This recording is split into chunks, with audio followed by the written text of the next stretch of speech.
Hi అండి, అందరికీ నమస్తే. Welcome back to our channel అమ్మ అభిరుచి. ఇవాళ రెసిపీ వచ్చేసి చిట్టి రొయ్యలతో సూపర్ ఫ్రై అండి. సింపుల్ అండ్ టేస్టీగా ఉంటుంది. ఒక్కసారి ఈ ప్రాసెస్లో ట్రై చేయండి, మళ్ళీ ఇదే ప్రాసెస్ ట్రై చేస్తారు, అంత బాగుంటుంది.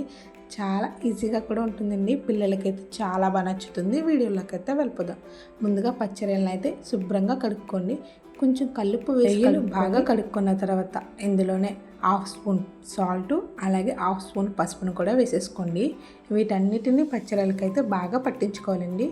ఒక్క 3 నిమిషాలు బాగా పచ్చిరొయ్యలకు పట్టించుకున్న తర్వాత మూత పెట్టి కొంచెం సేపు పక్కన పెట్టండి. ఇలా చేయడం వల్ల పచ్చిరొయ్యలు అనేవి నీచు వాసన రాకుండా ఉంటుందండి. ఇప్పుడు ఒక గిన్నెనైతే తీసుకోండి.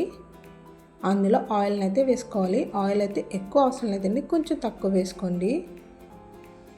అలాగే కలిపి పెట్టుకున్న పచ్చిరొయ్యలను అయితే వేసేసుకోవాలండి. పచ్చిరొయ్యల్లో నీళ్ళు అనేవి ఉంటుందండి, అవి దగ్గరికి ఎగిరిపోయేంత వరకు పచ్చిరొయ్యలను అయితే మగ్గించుకోవాలండి. వేసిన వెంటనే కాకుండా కొంచెం సేపు మూత పెట్టి మగ్గించి తర్వాతనైతే కలుపుకోండి.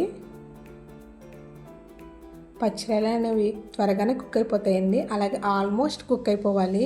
నీళ్ళన్నీ పోయి నూనె పైకి తేలుతున్నప్పుడు పచ్చిరొయ్యలను అయితే సెపరేట్ చేసుకోవాలండి. ఇలా చేయడం వల్ల ఫ్రై అనేది చాలా బాగుంటుందండి. చూడండి, ఆయిల్ అనేది పైకి వస్తుంది, నీళ్ళు అనేవి ఎగిరిపోయాయి. ఇలా అయ్యాక పచ్చిరొయ్యలను అయితే సెపరేట్ చేసుకోవాలి. అదే ఆయిల్లో ఉల్లిపాయ ముక్కల్ని పచ్చిమిర్చిని వేసేయండి.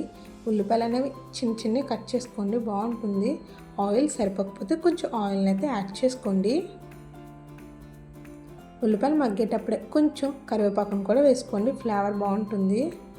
ఇప్పుడు వీటిని కూడా వేసేసి ఉల్లిపాయలు అనేవి బాగా గోల్డెన్ కలర్ వచ్చేంత వరకు వేగితే సరిపోతుందండి. మీరు కనుక ఫస్ట్ టైం నా ఛానల్ చూస్తుంటే కనుక వీడియో నచ్చితే లైక్ చేయండి, షేర్ చేయండి.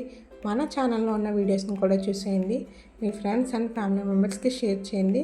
ఖచ్చితంగా వెళ్తా ఛానల్ సబ్స్క్రైబ్ చేసుకుని వెళ్ళండి.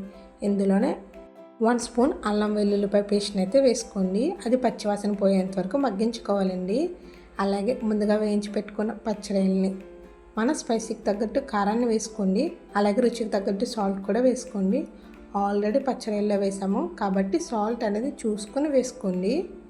అలాగే ఇందులో కొంచెం స్పైసీగా ఉంటేనే బాగుంటుందండి, కాబట్టి కారం కొంచెం ఎక్కువ వేసుకోవడానికి ట్రై చేయండి. ఇప్పుడు పచ్చిరొయ్యలకు మొత్తం పట్టేంత వరకు బాగా మూత పెట్టుకొని మగ్గించుకోవాలండి.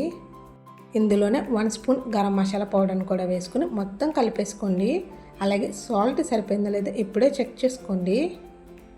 మూత పెట్టుకొని ఫ్రై అనేది బాగా దగ్గరికి అయ్యేంత వరకు వేగితే సరిపోతుందండి. అంతేనండి, సింపుల్ అండ్ ఈజీ చిట్టి రొయ్యలతో సూపర్ ఫ్రై. మీరు కూడా ట్రై చేయండి. మీకు ఎలా వచ్చిందో కామెంట్ చేయండి. అలాగే వెళ్తా ఛానల్ సబ్స్క్రైబ్ చేసుకుని వెళ్ళండి. అంతేనండి వీడియో. Thanks for watching.